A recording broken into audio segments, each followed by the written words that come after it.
I was sent to Parkes to be taught to become an instructor, a flying instructor, to teach young guys. And that was a no-no amongst any pilots. That was one of the worst jobs you could get. The instruction, naturally, if you're going to treat people, was in Tiger Moss. So you go from a Wirraway back to a child's play type thing in Tiger Moss. But through skylarking, one day when we were only a little into our course, my offsider, who was flying the aircraft at the time, drove it into the ground. It somersaulted about 6 or 8 times in the dirt in the paddock, ended up upside down with a flicker of flame coming. And fortunately for me, it went inside on, and the engine in front, had it come straight back, I was dead meat. But it went in at an angle. As a result of that, they found the engine part of the aircraft about 15 metres away from where we first hit. The aircraft was about 50 metres further on. So it was pretty obvious to those that held an official inquiry into the whole thing that I told them that we were just practising forced landings, and I told my co-pilot that what happened is the engine failed on you and you sort of panicked a bit and you weren't watching what you were doing. That's how we crashed. So we left it at that. So as a result of that, they said, well, you're no longer suitable to become instructors, which was the greatest news I could have ever got. So you're going to go to an operational training unit. This we did, and it was on boomerangs. So that's when I started flying the boomerangs. Then they sent us to Canberra. We did a course there in conjunction with Army majors. From there I was posted up to 5 Squadron Bougainville, and I arrived there in January 1945. Unlike bomber pilots, a lot of other fighter pilots, all my type flying was done just above the canopy of the trees. Not only to safeguard my life, because you were up and away before they could train guns on you, but also to see between the openings in the canopy of the trees, etc., to seek out pillboxes, enemy positions, tanks, trucks and whatever, headquarters.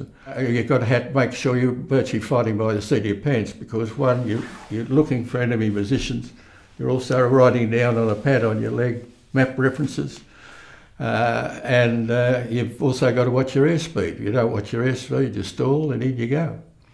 And also there was a shocking business that should never have eventuated, called the landing at Porton Plantation. This is where I'd done the shelling and that, and strafed only about 3 weeks previously. But to put on a show for General Blamey, Wheatfield, and it was mentioned in the press too, they went ahead with this landing, regardless of what we told them. The odds were almost ridiculous. They practically all got slaughtered. But what I loved most of all, and it happened on one occasion where I was severely reprimanded, as you know, it's got 2 cannons and 4 machine guns. Well, when you take off and do your flying, that's covered with a heavy canvas. But once you fly your cannons and machine guns, you have those 6 holes, 3 in each wing. So when you come down, the more speed you gather, the higher the wind goes through those tunnels and the louder the whistler comes. And you've seen the German bombers, the Stukas. Well, I suppose it's a sound that's just as frightening, I should say, although it's a different sound, as when you dive on that, And we use that a lot to scare the hell out of the Japs and so forth after we'd done our strafing. That's just to show you, sort of thing, yeah. But on this occasion, they called me out when it was raining and I'd flown in the morning, but there was no one else that knew the territory as well as I did. And our army boys wanted a bit of assistance about where the Japanese were firing from. But I was a bit browned off and having to do all that, so I went in and had to go with my machine guns at wherever the sparks were coming. I wouldn't know what I hit.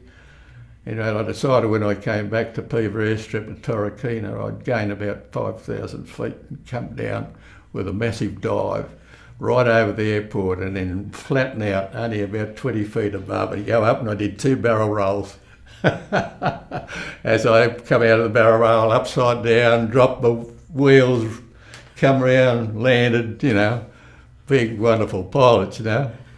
2 days I'm hauled before the CO, all the aircraft up there, given a week's orderly officer, and told that while Bluey Ellis might be known as a damn good pilot and that, he's a danger to the young fellas. If they tried your caper, we wouldn't have many pilots left. So we respect what you've done there and so forth, etc. But between you and I learnt from the CO that was retiring. It stopped me from getting an early promotion to take over the squadron. So I cooked my own goose there.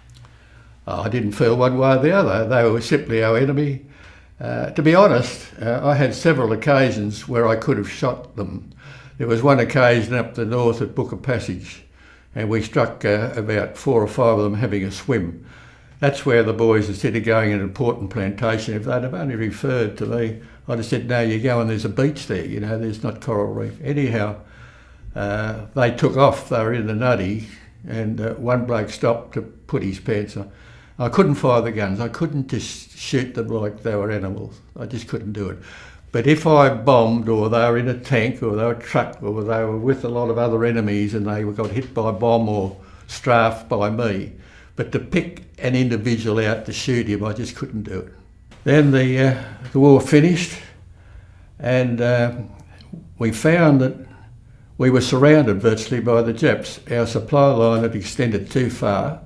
We were concentrating more on the east coast of Bougainville because it was separated by huge mountains, but on the other side it was a similar thing that happened into Singapore. The Japs came through the back way, the back door. Well, we found that had the war not finished, we were dead meat. The trouble was, when the boys landed at Porton, they landed on high tide on a sort of a coral reef right near the shore. When they found they were outnumbered and they retreated, the barges were high and dry on the reef and they couldn't escape. Well, that night they went through hell because they were firing distance and phosphorus bombs were thrown into them, and there's only a few survived. And a couple that did escape, there was crocs up there and sharks, and the blood and that was terrible. So I witnessed all of that, and then when I saw the boys in hospital, you realise what a horror wars are. But at any rate, they all finished. The 15th of August came. They allowed me the privilege of dropping the surrender leaflets about the 17th of August. And then about 3 weeks later, I flew this squadron leader of the New Zealand Corsair Squadron that did all the bombing for us.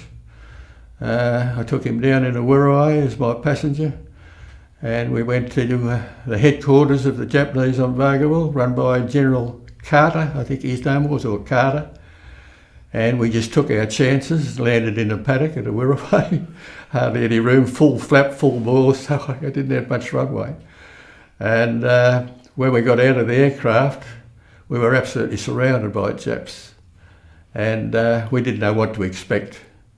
You know, with the Harry Carey thing, you wouldn't know what was going to go on. But anyhow, we were looked upon almost as gods. If once you won, you were the victor, that was it. And they all had to stand their distance in a circle around us, and the general and his lieutenants and whatever came out, all very posh and very official.